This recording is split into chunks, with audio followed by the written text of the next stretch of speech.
From my treadmill, as I do every month, to answer any questions you may have. Last month, I apologized. My power got kicked off. I live in a very windy mountainside riding retreat kind of thing in Virginia. And the power flickering knocked out the Wi-Fi. Anyway, I now have a backup. And so we should have no more power issues. And so I apologize. I just kind of disappeared at some moment. But anyway, all right. For those of you unfamiliar with my work, every year I read through every issue of every English language nutrition journal in the world. So busy folks like you don't have to. Then I compile the most interesting, most groundbreaking, most practical findings into new videos and articles upload nearly every day on my nonprofit site, nutritionfacts.org. Everything on the website is free, no ads, no corporate sponsorships, no kickbacks, strictly non-commercial, not selling anything, just putting up as a public service, as a labor of love, as a tribute to my grandmother, whose own life was saved with evidence-based nutrition. All right, let us go to your questions. I will pick one at random, and it says, James says, Erythritol. Fantastic. I'm so glad this question came up. James asked, erythritol has been in the news lately for connection to heart attacks. Any update on your stance? Absolutely. In fact, if you go to nutritionfacts.org, we actually have a banner right now. We have a banner that says, update, erythritol, stop eating it, video forthcoming. So yeah, absolutely. In fact, I sent out on all our social media channels that day, literally hours within the publication of that paper out of Cleveland Clinic, within hours, Twitter, Facebook, Instagram, you name it, we had messages out there. And so if you want to not wait for a month till my Q&A or whatever, to get updates on critical nutrition sources, please follow social media stuff. I mean, we were there literally within hours. And for those stragglers, we have the banner on the website still. And I have a video coming out just going through the data. The observational data is actually really quite weak, but they actually have some interventional in vitro and in vivo data that is concerning enough that I threw out the erythritol in my kitchen, and you should do the same in yours. Next, I'm so glad that came up. Green Smoothie Party asks, have I heard about the Levine Biological Age Calculator out of Yale, which is based on bloodwork tests? My elderly mom was aged minus 15 years during the past 3-5 years. Oh, her doctor is impressed. That's exciting. There's a whole bunch of different age calculators that I talk about in How Not to Age, coming out December 5th. Very exciting. Manuscript is in. So there's one that are just on blood work. There's some done on epigenetic markers and others, etc. And what's nice about them is that you can use them to evaluate anti-aging interventions. It's normally very difficult. And so, for example, they had these famous primate experiments on rhesus monkeys, went on for decades to test whether or not caloric restriction helps or not. But, we don't have decades for each intervention. And so if there's a way you could tell, like within a year, whether you're actually slowing aging, having no effect, or even accelerating aging, then you could more rapidly test anti-aging interventions. And so, something like, measuring someone's telomeres or something, I go through all the various things in the, so that's really the benefit, is then, your grandma can, try exercising more or less and seeing what matters most. Next up, Nona Bugga says, how safe is targeted therapy compared to chemotherapy? I'm not sure what you mean by targeted therapy. Like some of these immune targeted therapies, you really couldn't make kind of a blanket statement. It depends on each. There are some chemotherapies that are enormously effective against particularly childhood leukemia, testicular cancer, for example. And there's others that do indeed have using these kind of biologic therapies targeting specific typically blood cell types, like daratumumab for something like multiple myeloma or amyloidosis, really remarkable therapies because they don't have some of the downsides of the kind of alkylating chemotherapy agents, and have really good response rates. And I just like saying the word daratumumab. Anyway, okay, next up. This is from Wild Blueberry. I love these names. Wild Blueberry asks, Dear Dr. Greger, I'm an active person. Oh, BMI 21.1. Gorgeous. The healthiest BMI in terms of longevity, associated with longevity, 20 to 22. So, bam. Wild Blueberry is on it. And would love to work. Love to work on a treadmill all day. Ta-da! Oh, unfortunately, I'm losing more weight than I would like. Yeah, we do. How can I gain weight in a healthful way? And that is typically eating more calorie-dense foods. So it's kind of the opposite of what you do to lose weight. And so eating, kind of trail mix, right? Nuts and seeds, dried fruit, very concentrated calories, nut butter, seed butters, this huge amount of calories, avocados, smoothies, lots of ways. And you say, well, wait a second, I'm kind of full. I don't want to eat more. Well, then you have to eat smaller, kind of more frequent meals throughout the day. So you're constantly kind of snacking, grazing to get more calories in your system. Yeah. So yeah, that you may have to eat more food, more frequent food, more calorie dense foods. Next up, Sunny says, we've been plant-based 8 years. That's awesome. We have often asked what the percentage of plant-based community that still deals with cancer or other chronic diseases. Do I have any statistics? So all the statistics on, when you see, when I do videos talking about plant-based eaters having, let's say, 80% lower prevalence or incidence of, type 2 diabetes, for example.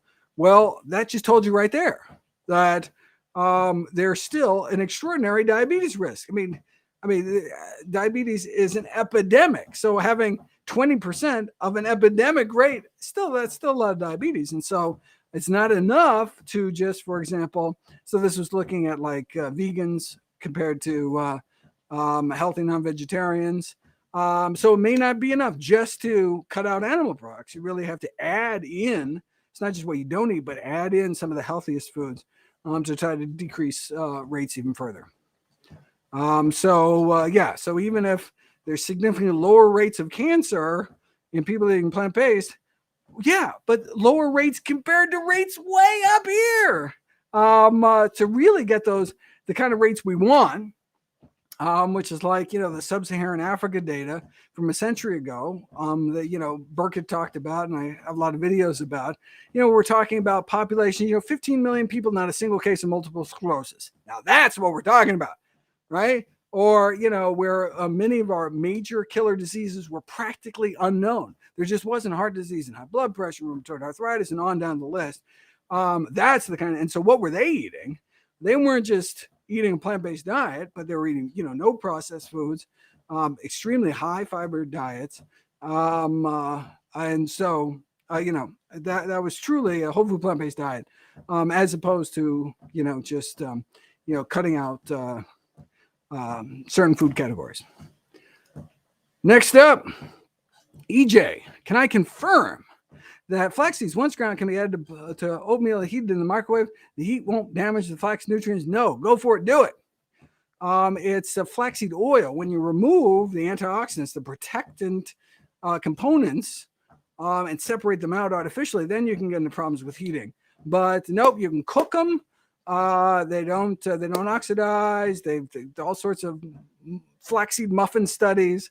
So go crazy. And particularly, God, that would be moist heat if you're if you have an oatmeal or something. So you're never even going to get over 100 degrees Celsius, whereas some of these muffin studies can get much higher than that. So go for it, do it. Okay, Elizabeth says, any studies on the whole plant-based diet? Oh, COVID long haulers. Oh, okay. This is so cool. Okay, I just scripted a video. I didn't just script it. I recorded it. That's cool. See, I skipped it first and then I recorded. I was just in the recording studio last weekend and recorded the audio for my long COVID video. I'm so psyched for this. I mean, it's not gonna be up for weeks, but I can give you the bottom line. And that is, so I talk about COVID. So I talk about plant-based diets for preventing COVID in the first place, reducing infection risk, for reducing the severity of COVID. And this is all independent of comorbidities. So it's not just because they have low rates of obesity and heart disease and diabetes and things. Even independent of all that, still significantly lower rates. And this is not just based on some of these earlier studies, small studies early on. We're talking studies with, hundreds of thousands of people. Very cool. So yeah, that's all exciting. Okay, but what about your question, which is long COVID? And so basically, I go through the theoretical underpinnings on why the recommendation is for those with long COVID to adopt a plant-based diet, and it goes into inflammation and kind of on down the list.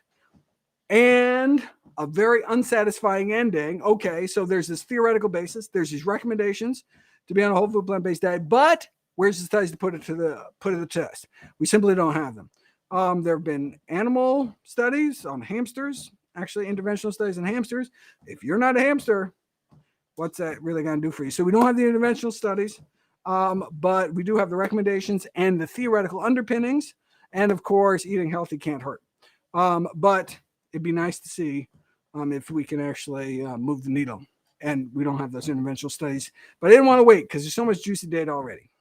Okay, next up, Jones says, I guess is replying to somebody else.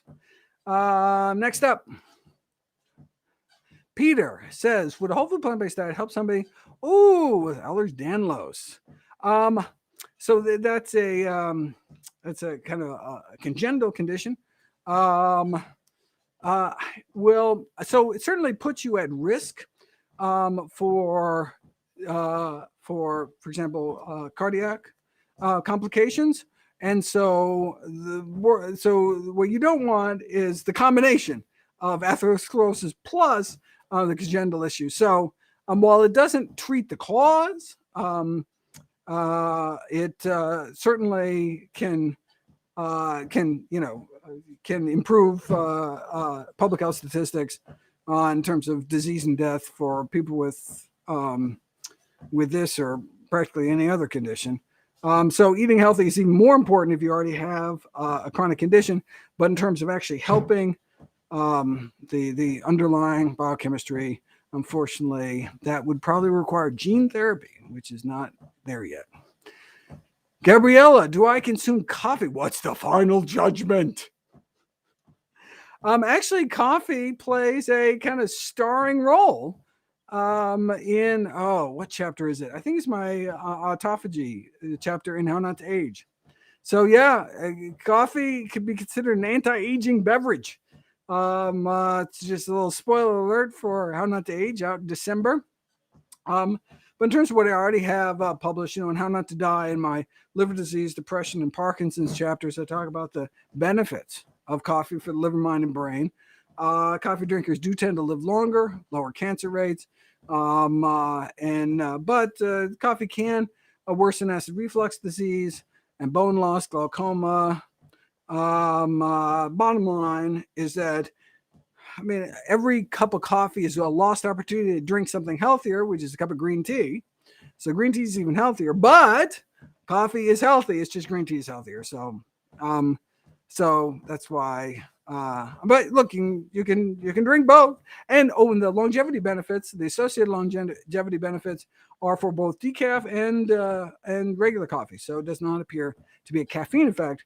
Probably a matter of the phytonutrients, the chlorogenic acids within coffee. So actually, light roast coffee might be presumed to be even healthier, just because it hasn't had the chlorogenic acids burned out as much. So, final judgment, good. But there still could be better. It's like saying, are bananas good? Of course bananas are good, but berries are better. And if you can only put one thing on your oatmeal, put the berries on. But look, you can have both, right? You have coffee in the morning, then transition to some tea, and then some kind of herbal, non-caffeinated thing later in the day, and you get the best of all worlds. What are the things that I talk about? The benefits of chamomile, and red tea. red bush tea in the book. I'm trying to think, is there any other beverage stuff and how not to age? That's pretty much it, I think. Yeah. Okay, good. I talk about hydration too. Okay, Nona, probiotic. Oh, probiotic supplements for SIBO. I eat only fiber, but it doesn't help. I don't know if there's been trials. I was really surprised in my probiotic, in the research on probiotics for how not to age, that probiotics actually interfere. Well, typically my my understanding before reading the book was that probiotics, an indication for probiotics would be antibiotic associated gastrointestinal symptoms. So like you took an antibiotic, you get diarrhea, you take probiotics and make it better, right? But they actually doing studies showing, but the database of evidence suggests that taking probiotics actually interferes with your own body's reversion back to your baseline microbiome. So you take an antibiotic with probiotics, it actually slows your body's rebuilding your microbiome to get back to normal. I mean, and basically it's because look, we got 1,000 different types, and you know the capsule may have one or two, and it just kind of throws off the balance. So it actually makes things worse in terms of reestablishing a good gut flora. So prebiotics are the way to go, feeding your healthy gut flora. Having said that, let me see if there's anything on SIBO and probiotics.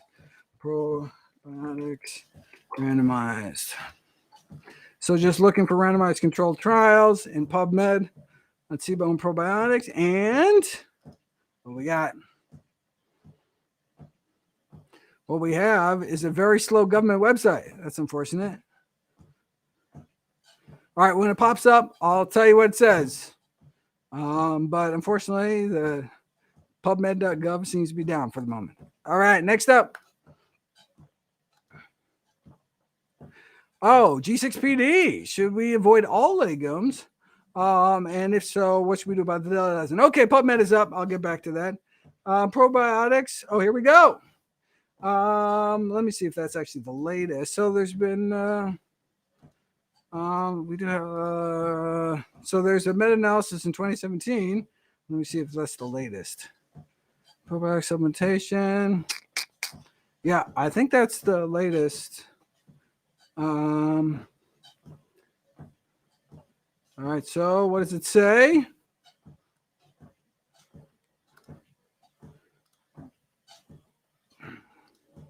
It says, this is in the Journal of Gastroenterology, finding that, ineffective at preventing SIBO, preventing small intestinal bacterial overgrowth, but may reduce abdominal pain scores. Doesn't reduce stool frequency, but may reduce abdominal pain. So if you are suffering from abdominal pain, I would go into PubMed, check out this, and see which probiotics specifically they use that reduced abdominal pain. Great. Okay. G6PD. No, one does not need to avoid all legumes, but definitely avoid faba beans to avoid fabaism, or also known as broad beans. They don't have those, which have these two compounds, canavine, something like that, that cause the hemolysis. But you do not need to avoid all legumes. Okay, Lisa says, I think I should be walking. Yes, you should be walking. Next up, Martin says, any secret stuff from Out on Age? Why was it delayed?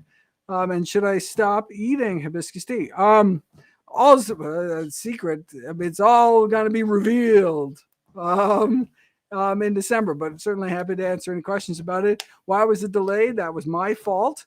It was a monster project, and I had a bit of a family emergency. And was not able to hit the deadline, and so it was delayed. But it's a thing of beauty. So How Not to Die had about 3,000 citations. How Not to Diet, 5,000. How Not to Age, 13,000. God, it came out to be 2,050 pages, over 2,000 pages. I had to cut it down to 600, but we found a way to kind of conserve all that wonderful data by making videos linked from the book. So nothing was lost. It is going to be the most comprehensive book on anti-aging by far in history. And I can't wait for it to come out. I think pre-orders start in September. And then maybe I'm just sitting down to schedule my speaking tour. So maybe I'll even be in your hometown and I can sign it for you directly. All right, Annalisa. Annalisa and their sister follow a plant-based diet and both have slightly elevated serum chloride. Could it be the I would. This is not something that I would. I'd have to see it and see it in context with the rest of your chemistries, but typically, a slightly elevated level of serum chloride is not something that would raise any red flags. But if you get it retaken, and it's still high, and you want to look at what's happening with your kidney function test and in the context of the rest of your chemistries, but not something I would worry about. Will How Not to Age be direct? Oh, absolutely. So I think How Not to Die was in 36 languages. How Not to Diet was in fewer. I'm not sure how many. I know I've signed a whole bunch of contracts with foreign language publishers, and so I'm definitely going to be out in Spanish. And we even have a release date, but I don't know it, unfortunately. But yeah, hopefully it'll be in dozens of languages like How Not to Die. Okay, Adam says, please, Consumer Reports, December 2020.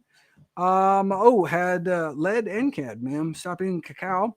So I actually haven't seen the Consumer Reports, but I've known the concern about cadmium. So I actually have a video talking about how actually the bioavailability of cadmium in plant foods is not as high. So less of a concern, but you still want to stay below the tolerable upper level, tolerable intake, and I would just have to see what the numbers were. But but if you use cocoa, I would choose a low cadmium cocoa. I had not seen lead data before, so obviously that would be concerning too. So choose the ones with the lowest levels of heavy metals. Question, what are your thoughts? But I mean, cocoa has all sorts of wonderful properties, so I wouldn't want to cut it out of your diet. I would just want to get the one that's least contaminated. Question, what are your thoughts on chia seeds? I talk about flax seeds. Are they not worth prioritizing? Well, so chia seeds are great, but they just don't have the evidence base that flax seeds do. Does that mean they're not as good? Oh, not necessarily. It's just we don't have the evidence. So, it's like, why everyone hears a lot about blueberries. Why? Because the blueberry producers fund a lot of studies on blueberries. And so, like, if the raspberry producers fund a lot of would they be just as good or even better? Maybe. But why do I go on and on about blueberries? Because I have to stick to the evidence, and that's the available evidence. We're constrained by the available evidence. And so same thing here with flax seeds and chia seeds. We're constrained by the available evidence. Lots of good evidence in flax seeds. We don't have the same kind of benefits demonstrated for chia seeds. That's the only reason. And so very well may change if we have some research in the future showing some unique benefits of chia. I do have a video talking about both of them in terms of the nutritional. Even though there aren't a lot of clinical studies on chia seeds, at least you can kind of say which one has more fiber and which one has more, that kind of thing. Anyway, okay. I recently had typhlitis. I've never even heard of typhlitis. I apologize. I'm looking it up right now. Should I even know like the Greek? Should I be able to work it out? Typhlitis is a clinical syndrome of fever and right lower quadrant tenderness in a neutropenic patient after cytotoxic chemotherapy. It's from the Greek word typhlon, meaning cecum. Okay, I learned something new today. So it's like a neutropenic enterocolitis, sounds like. And so I am sorry. I'm useless, not even knowing what it was in the first place in terms of how one might prevent it. So yeah, I apologize. But if you want to reach out to me privately, my contact info is on nutritionfacts.org, and I can look into it specifically for your particular case. Okay, Greg Blank says, can you ensure you get enough fat in your diet from nuts? Oh, God, nuts packed with fat, grains, beans, whole food diet when avoiding all processed oils, of course. How do you safely get ultra low cholesterol? Okay, so I say, well, wait a second, how can you get enough fat in your diet eating whole foods? Well, you realize that processed foods is a new invention, right? We would not exist as a species if we needed some kind of refined oil in our diet. Oh God, you could eat an exorbitantly high fat diet with, nuts, seeds, nut butters, avocados, etc. We really, our bodies evolved getting about 10% or less calories from fat. So that's not a low fat diet. That's a normal for the human species fat diet.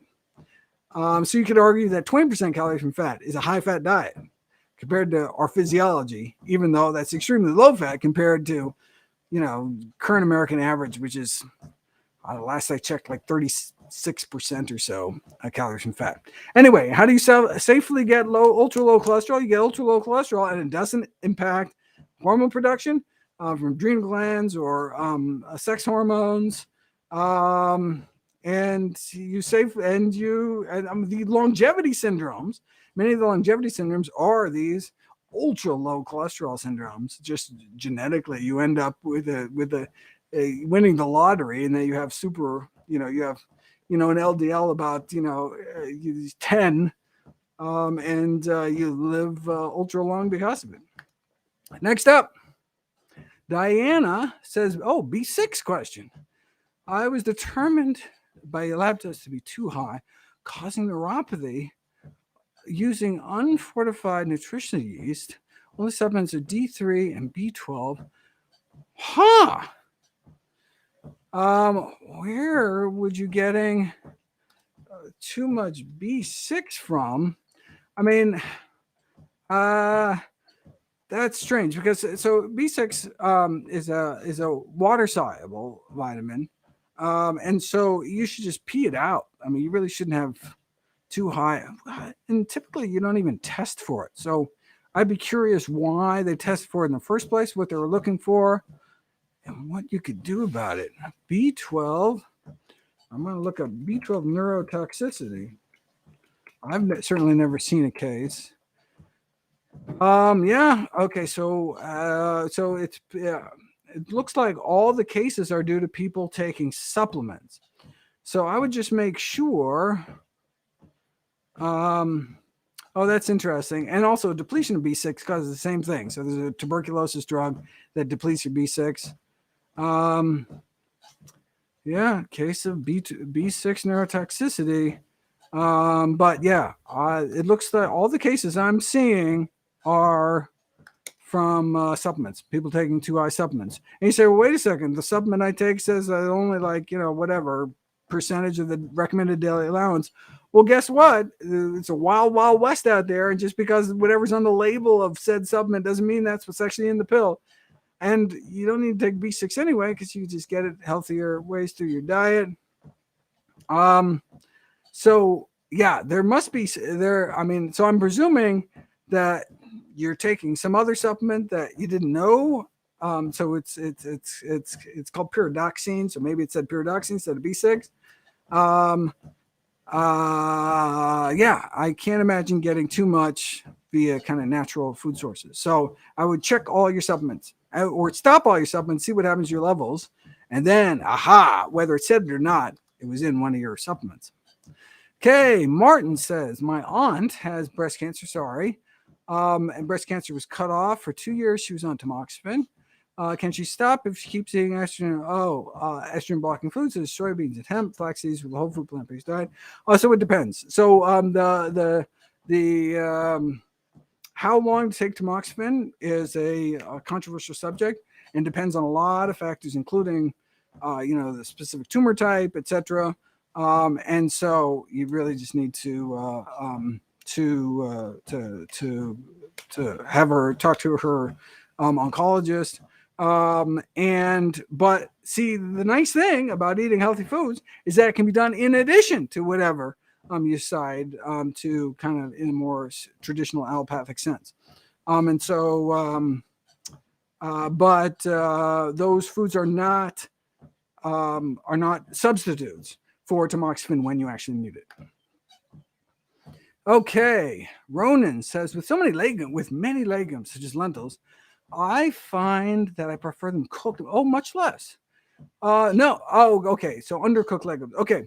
Yeah. So if you cook lentils, the lentils just turn to mush, right? Now that's great if you're making some like dal or lentil soup or something. But if you want to have a little toothsomeness, you want to actually have something you can chew on.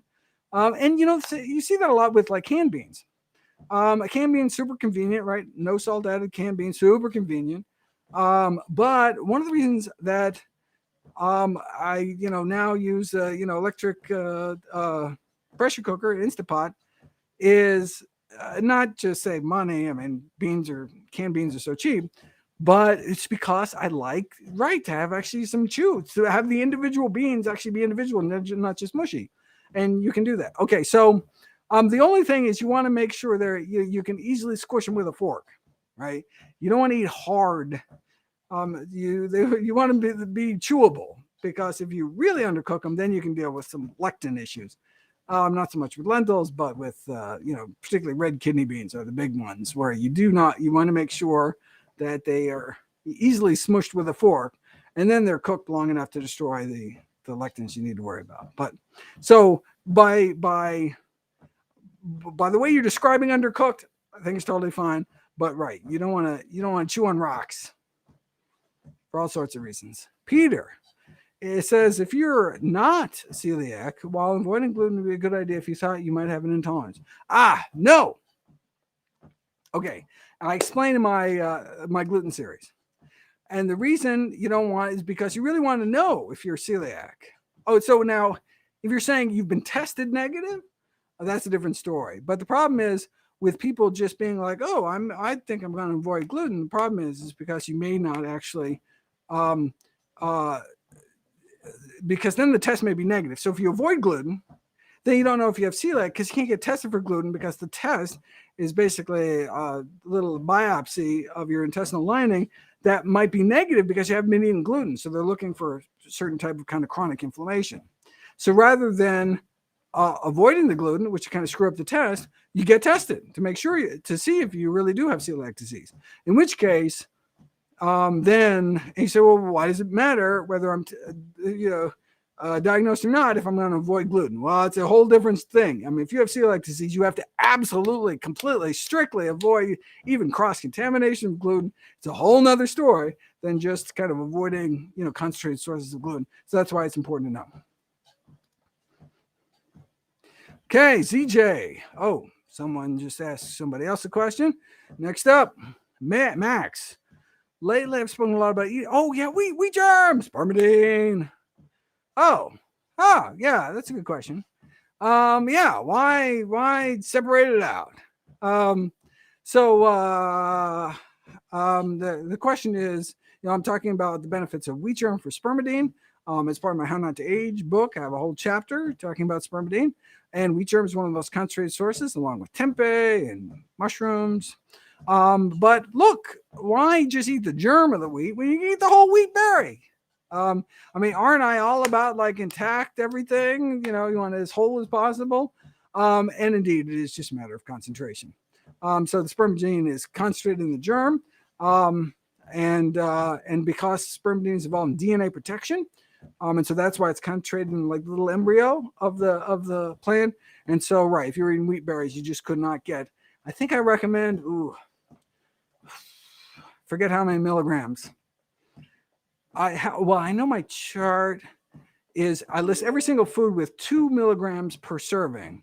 I forget what I recommend for how much what the target is for the day. But no way wheat berries would come close to 2 milligrams per serving, unfortunately. Okay, Ilya says, "Oh, sweet thoughts on nicotinamide riboside and NMN and new study erythritol. Oh yeah, and nicotinamide. Oh my God, this is such great questions. Smart person. Okay, so whole chapter on all. I think there 1, 2, 3, 4, 5. There's 6 different NAD supplements on the market. Oh, actually, NMN just got pulled.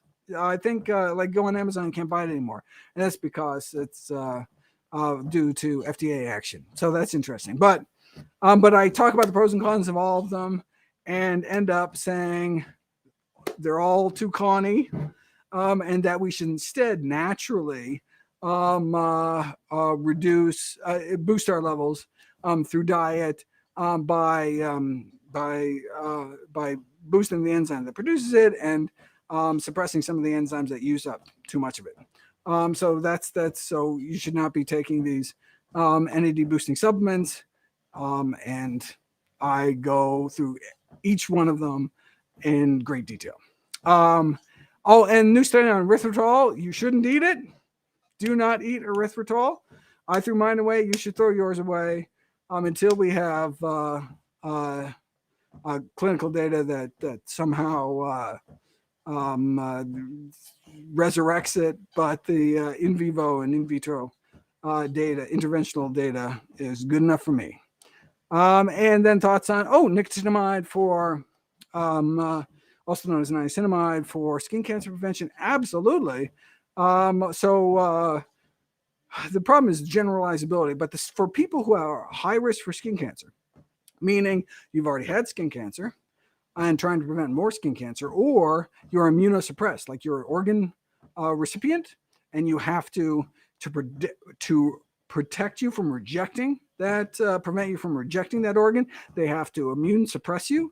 And so you're on heavy duty immune suppressants. And so cancers pop up all over the place because part of your role of your immune system is to stop cancers. And so in those high risk groups, nicotinamide has been shown to significantly reduce risk. In fact, not just reduce risk, but actually reverse skin cancers. These actinic keratoses, these kind of preclinical precancers, the growths disappear. So the question is, can we generalize this to kind of low risk skin cancer groups? And we just don't have data on that. But we have these big randomized controlled trials showing really remarkable results on treating skin cancer. And dermatologists have got the note. Most dermatologists are indeed recommending nicotinamide based on this incredible, evidence base of double-blind, randomized, placebo-controlled trials of something that can't be patented. And so it's really remarkable that the trials are done, but it's just so effective. Again, for high-risk groups. We don't know about general risk. Okay. Deb says, should we worry about radiation contamination in Japanese green tea? We should not worry about radiation contamination. The only food really we should worry about radiation contamination is actually, ironically, Brazil nuts, because they naturally take up radioactive elements like radium from the Earth's soil. But primarily, they're too high in selenium, such that even one high selenium Brazil nut actually increases inflammation. And so I would encourage people to moderate their Brazil nut intake. Even one a day may be too much. Next up is sulforaphane heat stable. Yeah, this is great. Okay, does cooking reduce, degrade, or destroy? It is heat stable. The enzyme that produces it is not. So sulforaphane is actually not naturally present. It's produced by cruciferous vegetables when they're chopped. And because when a bug nibbles on it, it produces sulforaphane, and then the bug says, "Oh, this tastes like broccoli," and walks away. Okay. So it's kind of like a chemical flare reaction where the enzyme messes with these glucosinolates, the precursors to sulforaphane, and mixes together, makes sulforaphane. So when you chop or blend or anyway crush your cruciferous vegetables, sulforaphane is made, and then you can cook it, no problem. But it takes about 45 minutes for the process to complete. So hack and hold. You chop it, wait 45 minutes, and then cook it all you want. And sulforaphane's fine. But the problem is, like, you're making broccoli soup or something. What do people do? Do they chop broccoli and then cook it? No, they cook it and then they chop it. They put like, cooked broccoli in a blender. Well, you've destroyed the enzyme. So then when you chop it, there's nothing to mix with the precursor. So hack and hold, or since all you need is that enzyme that's destroyed by cooking, you can add the enzyme back in the form of mustard powder or in the form of raw cruciferous vegetables. So you can add a little daikon radish or some raw arugula or some mustard powder, which is made from mustard seeds, which is cruciferous vegetable, mustard greens, cruciferous vegetable, and has enough enzymatic activity to rejuvenate the sulforaphane after the enzymes have been destroyed. If for some reason you can't wait for the hacking and the holding, unfortunately, we are overtime. Okay, well, that's okay. What time is it? I'm sorry. This is awesome. I've got another interview in 4 minutes. Another thing. Okay, so awesome. Thanks, everybody. I will see everybody next week. Next month.